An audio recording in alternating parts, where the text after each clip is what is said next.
মাস শেষে কি আপনার পকেটও ফাঁকা হয়ে যায়?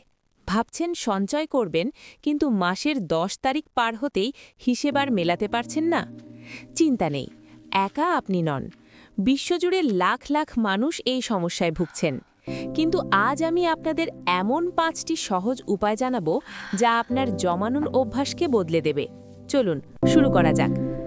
কেন টাকা জমাবেন? টাকা জমানো মানে শুধু কিপটেমি করা নয়, এটি আপনার মানসিক শান্তি।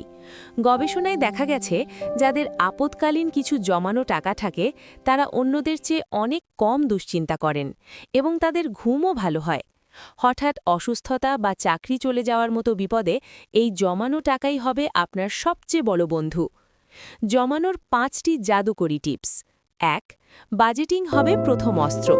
শুরুতেই একটি খাতা নিন বা ফোনের নোটপ্যাডে লিখুন আপনার আয় কত আর কোন কোন খাতে খরচ হচ্ছে। ব্যাংক স্টেটমেন্ট চেক করুন। যখন আপনি দেখবেন আপনার টাকা কোথায় যাচ্ছে, তখনই আপনি বুঝতে পারবেন কোথায় আটকানো সম্ভব। ২. অপ্রয়োজনীয় বিলাসিতা ছাঁটাই। বাইরে রেস্টুরেন্টে খাওয়া, হুটহাট দামি গিফট কেনা বা অপ্রয়োজনীয় সাবস্ক্রিপশন, এগুলোই আপনার পকেট কাটে। বাড়ি ভাড়া বা বাজারের খরচ কমানো কঠিন, কিন্তু এই ছোট ছোট শখগুলো নিয়ন্ত্রণ করলে মাস শেষে বড় একটি অঙ্ক বেঁচে যাবে। ৩. অভ্যাসে আনুন পরিবর্তন।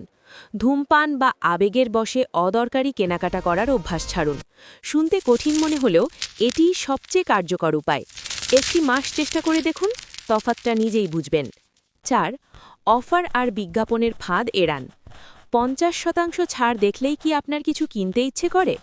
এই প্রলুব্ধকর ইমেল বা শপিং মলের চটকাদার বিজ্ঞাপন থেকে দূরে থাকুন। প্রয়োজনে ব্র্যান্ডের নিউজ লেটারগুলো আনসাবস্ক্রাইব করে দিন। মনে রাখবেন, ছাড়ের মানে টাকা বাঁচানো নয়, বরং অপ্রয়োজনীয় খরচ করা। ৫. সেভিংস অ্যাকাউন্ট চেক করুন। আপনার বর্তমান ব্যাংকে মুনাফা কেমন দিচ্ছে? যদি সন্তোষজনক না হয়, তবে খোঁজ নিয়ে একটি ভালো সেভিংস অ্যাকাউন্ট খুলুন। লাভ যেখানে বেশি, টাকা সেখানেই রাখা বুদ্ধিমানের কাজ। শেষ কথা, টাকা জমানোর কোনো জাদুকরি নিয়ম নেই। আসল নিয়ম হলো আপনার ইচ্ছা। টাকা জমানোর প্রিয় উপায় কোনটি? কমেন্টে আমাদের জানান।